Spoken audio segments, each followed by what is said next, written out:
My name is Shawn Kittlesen. I'm a writer from Los Angeles, California, although I'm originally born and raised in upstate New York. And that's where I was adopted at birth in Syracuse. And I have recently, over the last 2 years, reunited with over 100 people from my birth family. Uh, yeah. Wow.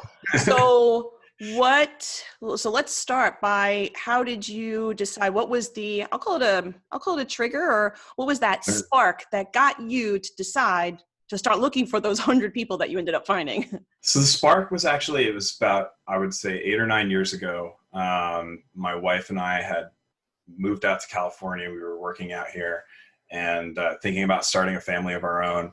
And I was listening to NPR Okay. on like one of my long commutes home one day, and there was a story, and it was mothers of loss speaking Oh, about their experiences placing their children, and it broke me down in a way that no testimony ever had before, and just kind of this sense that I had always had that I was interested in learning more about my identity at that point was, I guess the spark was lit in a much stronger fashion. Like there was a spark there, and then that was pouring gas on that spark. so obviously from the synopsis that we see that your story ended up on TLC. How did it go Yes. from you're in a car listening to NPR and now my story is on TLC? I mean, I know that's probably a really long, probably No, longer than just a there's few minutes, but how did that sure. get to there? Like everyone's got stories, but they don't end up on TLC most of the time. No. It took a lot longer. It took, almost a decade of searching and both using every online method that I could find, reaching out to different free resources, friends and family and connections, and searching yearbooks and databases. And I'm a fairly resourceful researcher, so I actually had a pretty big list of names that I had built up of potential people who could be my parents. And the thing that was, I guess, the information that I had that I knew that I could use from an early point was that I had the date of birth, or a date of birth, Okay. for my mother. Okay. And finding that and this was information that my mom and dad gave to me when I was very, very young, and always made available to me and never hid from me. So I grew up knowing that this was out there, and that I would have my family's support if I chose this path. So with that behind me, it was just a long experience of frustrating, investigating, and coming up with nothing. And eventually it was actually DNA, and years of DNA testing, Right. that eventually led to a match on GEDmatch.com, which then led to Ancestry and a whole flood of information. And then through that, I found my birth mother's birth family. This is the easiest way to describe it. Right. Because it turns out that I was placed for adoption by a fellow adoptee. And through DNA, I found the genetic relatives that she had never found or known, and who had only heard of her in rumors. That was a bombshell that went off of sorts. And that was the beginning of this cycle. That was 2 years ago now. So after, I would say, 6-7 years of hard searching and coming up with nothing, suddenly I came up with this huge Italian family in Syracuse. And they welcomed me into their hearts and their homes and their lives. And I reciprocated that 100%. And from there, the sort of the impetus was, all right, we got to finish this search, Right. finish this story. And that was the point where I had a friend out here in LA who that's it. That's it. The producers had said, like, your story, my friends would love your story. Like, please, like, submit and just like tell me so that I can say, like, hey, look at this one. This is a good story. and I submitted, and they gave me a call back. I got a call from, it was a long process though. We don't have to go through that. The casting process for Long Lost Family is like, you don't just get the call and it's done. It's months. Right. Who knows what's going to happen. Right. What do you find is the most important issues, things that you want to drive home to people to understand from your point of view about I know you're an advocate for adoptee rights, and yes, what are your key issues that you like to make sure people know about as an adoptee? So I think, it's for a lot of people, the idea of reunion is terrifying because of all the unknowns. And I have been one of those people. There was a long period in my life where I was not ready or prepared to go on the journey that I've gone through over the last few years. And so I think that, the most important thing is being right with yourself before you go looking for anyone else, because you need to be able to bring a sense that you're not looking to take anything from someone. You're not looking to give anything to someone. Exactly. You're kind of just looking to meet people and find out who they are on their own merits. And that being able to come to that place and feel that way was not something that I think I had as a younger person or a younger man. I don't think that without the support of the friends and family that I had around me throughout the process, that I could have undertaken it. So I think what I like to speak about the most with people is, hey, here's how to prepare yourself to reunite and go on the search. And here's the kinds of hardships that you will face. Right. And here's how I overcame those. And on the other side of it, found so much love and so much connection that I never expected. And now that I'm here, what do you do with all of that? Exactly. And so I've had a lot of time processing this. I'm still working on it and sharing that with the community that I think understands these moments in a way that the mainstream cannot. Correct. These are not common experiences. These are extraordinary experiences, and we live them. For other people, their stories. For me, the story of Superman was very key. I'm best known as a comic books and video game writer. I started my career at DC Comics. My entire life, in many ways, was driven by aspiring to be like Superman because he was adopted like me. And I think everyone who is an adoptee or who has placed a child for adoption or who has adopted a child, everyone in this process is a superhero and lives the equivalent of a superhero origin story, because you are called to give up parts of yourself and to explore aspects of who you are and what forms your identity in a way that most people never have to consider in their lives. And it's not something that you do alone. It's something that you do with your family, and that everyone who is touched by this process is involved in. And I think I have seen it bring out the best in people. And I like to share my experience of that so that people know that, yes, there are times when reunion does not work. And there are sad truths and tragedies waiting for all of us on the other side of that vast, that place where we cannot see over that horizon. Right. Yes, there's always going to be something that you wish you hadn't found, but there's so much to find that you don't know is there. Right. And there's an opportunity for so much love and so much compassion for you to find and share with other people who you have this moment, this trauma in common with. Right. Wow. Yeah. So, what exactly, when you do speaking engagements, do you speak about different things, or do you speak mostly about what you're going to speak at the conference? And if so, what are you going to share with us? Obviously, don't want to tell everybody all the nooks and crannies. You don't want to give all your secrets away. But yeah, just something. So, I don't usually speak about this stuff. This is. Oh, really? Oh, okay. That's good information. Okay. All right.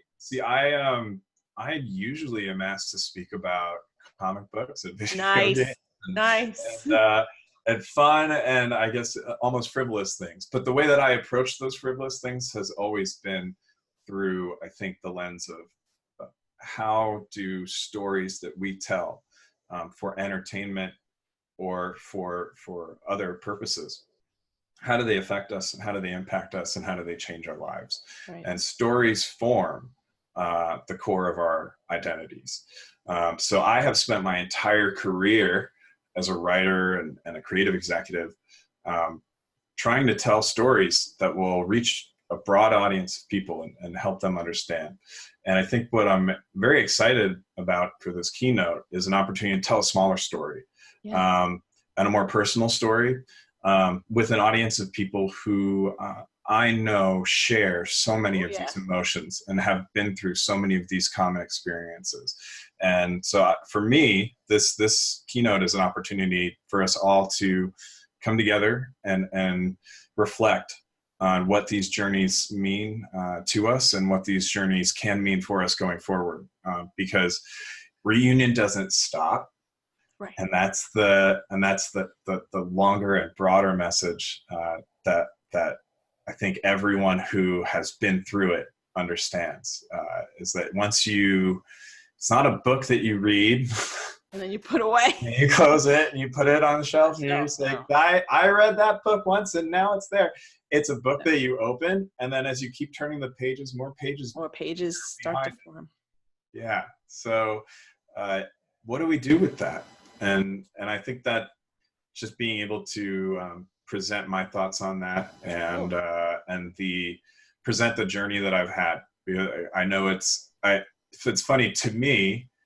It's almost like Pee-wee at the end of Pee-wee's Big Adventure, where there's a movie playing of the adventure they just had because Warner Brothers made a movie out of it. And Pee-wee's finally got the girl, and Dottie goes, Pee-wee, don't you want to watch the movie? And he goes, I don't need to. I lived it. Like that's how all of us who have been through these experiences know that feeling, because people look at you and your life and what you've been through and they say, oh my goodness, like, how can you handle that? And you just say, I don't have a choice. I know. Yeah, well, I can definitely understand that part right now. Yeah, like I didn't go to the Situation store and pick this one and say, like, this is my life. Yes, I understand that too. I was placed in a situation and I have to handle it in my own way. And I think that the way that you see people in this community, people that are facing illnesses like you are right now, when it does actually reveal the heroes that are in all of us, because it calls us to dig deeper than we would have to if we were just going through life without any obstacles and without any challenges. Correct. So yeah, those challenges are what make us who we are. Yeah, absolutely. I have had the best experience of adoption that is possible, because the family that I was placed with, my family, my mom and dad and my sister, that was the best possible foundation for me and for my life. And the person who I am, I owe to them in so many ways. And now I found all these other people who are also a part of me and have also given me something that has brought me here to who I am. We are not just one thing or the other. We're not just nature. We're not just nurture. We are really complex composites of all of those things. And so if you've been afraid to find out what all those pieces are, it's okay to be afraid of that. It's okay to have that fear, because that is the fear that all of us feel. But no matter what you find in your matrix, you can come away with a deeper sense of who you are and a deeper value for what you have, because it's not about finding anything or any information that is going to replace the information that you have about who you are and where you've come from. The family that you grow up with and the life that you form with them is real and always will be and cannot be replaced. And so a lot of people fear reunions are going to change the families that they have.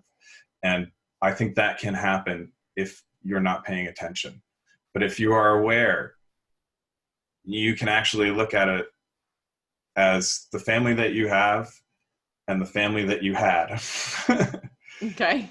We're always there. And there is no competition between the two of them. Okay. I think it's really, that's hard for a lot of people to grok. It's hard for people to understand. It is. There is no point in my journey where I have felt a competition between the two sides of who I am or where my priorities lie. I felt a balance, and that's what I'd like to share with everyone. There is an opportunity for balance here, and it doesn't all have to be frightening. It can actually be really fulfilling, and give you, I have found a sense of peace that I did not have before, and a sense of gratitude for the family that I've known and loved my entire life that I could not have known to have before. Right. It's just this whole story. It just gives a different perspective, because so many people do have so many bad reunions, bad thoughts, bad things happen. But sometimes it's really nice to see that, yes, there's a good that can come.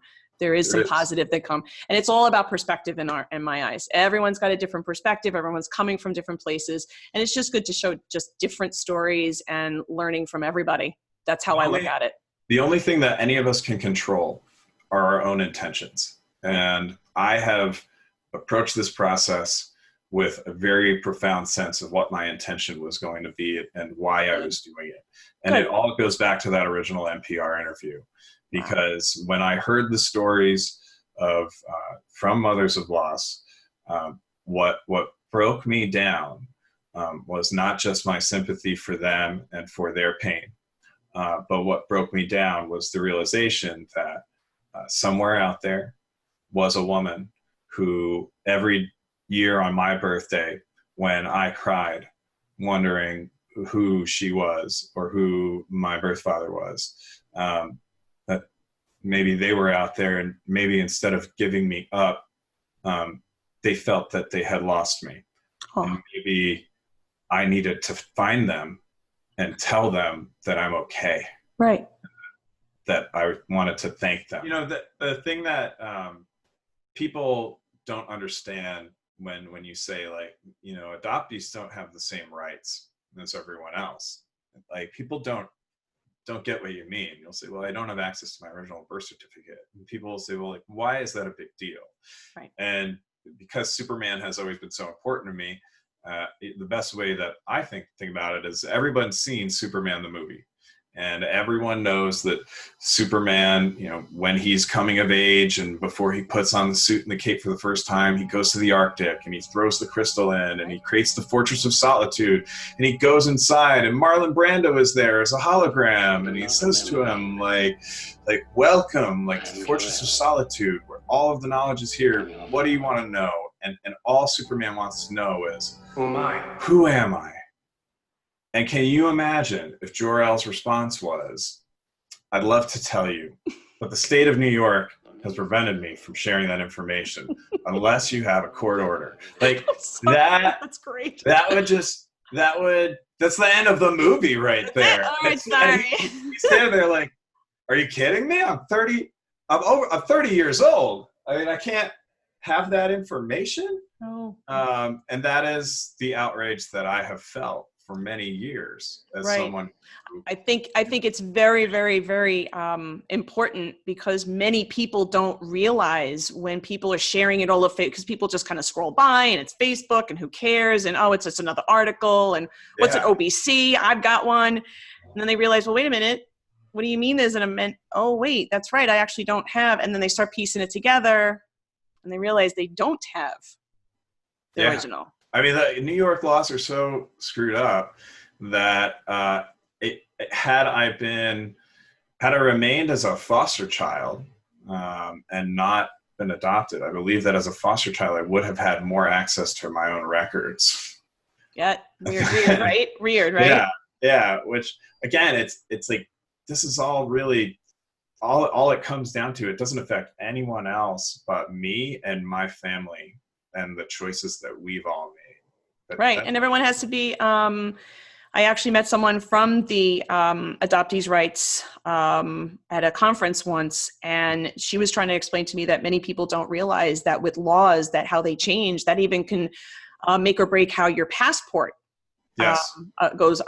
I was blown away. I mean, I know that's a Yeah. totally different topic, but Well, most people don't realize what an original one does for you. And well, it's and there's an assumption that at the time that all parties wanted the adoption to be private as well, right? Whereas, what I have come to find out now that I have reunited with both of my birth parents is that when comparing notes between the information that was given to my mom and dad and the information that was given to my mother and father, it does not match up. correct. And both my mother and father thought that my mom and dad had agreed to share information with me when I was 18, that my mom and dad had never even been provided that information to share. Nothing to share. They thought that I was going to get it all and I was going to have it. So both out there, both of my biological parents were at 18 believing that, okay, he could probably come around now. He knows who I am. No. And then I didn't. Oh no. Then I turned 30, and for both of them, they said, once I knew you were 30, I kind of gave up on hoping that. Wow. So when I showed up at 34, it was a real shock for both. Wow. I had really, this ship had really felt like you were never coming because you. Well, at least you showed up. Let's put it that way. Yeah, at least it actually happened. I showed up regardless. They couldn't stop me. Amazing. That's amazing. But that's the thing. You have to be relentless and persistent. And it Correct. took me almost a decade of very, very, what I would call very effective searching, such that once I gave my information to a private investigator, they said, "You've done a lot of my work for me." Like that felt good. Long Lost Family, once the production was over and I was able to piece together the timeline, we're able to find the names that I've been looking for my whole life within a few weeks. Wow. So wow. Yeah, it's incredible. Awesome. And all of that effort to obscure something that has brought nothing but a lot of connection for all of us, and actually helped heal a lot of past traumas that's wonderful. that have haunted my extended family for years. That's wonderful. It doesn't necessarily happen for everybody, but you know what? It's great that it happened for you. But I even believe that, and it sounds terrible, but when it doesn't go as well as it has gone for me, it is still a healing process, because a wound that was open, it closes. Yeah. It's not always going to be clean. There might be a little scar, but a wound that was open closes. And that's really important for people to be able to move on and know where to put that information in. If it's information that you want to put in the past and belong in the past, then it can go there. It can go there. It could go on that shelf. It can go on. You can put it on. Put on the shelf. Right. If you want. You have to choose it though. If you find something that's toxic to you in your life, then right. that's a different story. But if you find something that's positive and beneficial, then absolutely.